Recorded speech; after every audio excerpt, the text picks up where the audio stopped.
مؤسسة قراء إيجابية تقدم لكم إلهنا وسيدنا بسم الله الرحمن الرحيم. وردني سؤال يقول فيه السائل: بعض الأئمة عندنا يضع طاقية في المسجد ليلبسها الإمام إذا صلى بالناس، فما حكم ذلك؟ الحمد لله رب العالمين، والصلاة والسلام على رسول الله وعلى آله وصحبه وسلم تسليما كثيرا.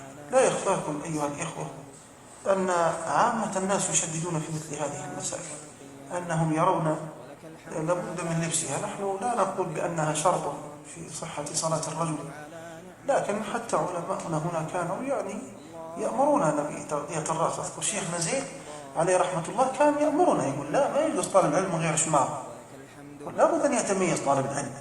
هكذا الإنسان المتدين السني ينبغي أن يتميز. فقد تتقدم بالعامة من غير طاقية، فهم يشددون ويثربون وتنفر الناس. فإذا وضعت إن شاء الله من أجل إذا تقدم شخص ليست عنده طاقية فلا حرج في ذلك، والله أعلم بالنسبة لي. لا نقول شرطا كما ذكرت لكم، لكن لا حرج في وضعها. ولو وضع حتى الذي نسميه عندنا البشت، قد يتقدم إنسان ببنطل في بعض الأحيان، ببنطلون والعياذ بالله، خلاص اضطرت الناس يلبسونه البشت ويصلي بالناس، الله أعلم.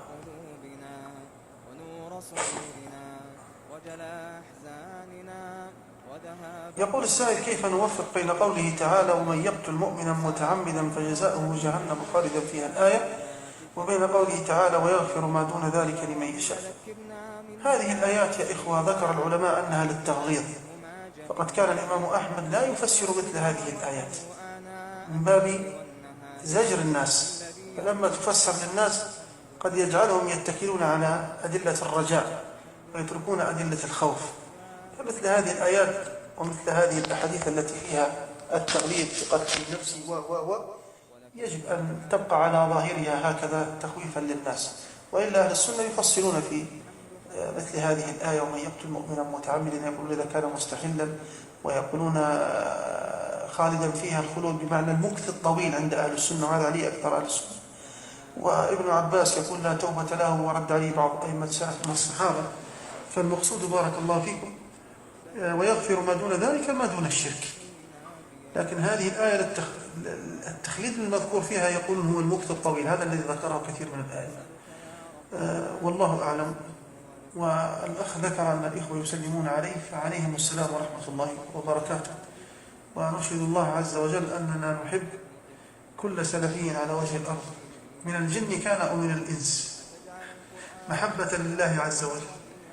وبارك الله فيكم، جزاكم الله خيرا. إلهنا وسيدنا ومولانا تم نورك فهديت فلك الحمد.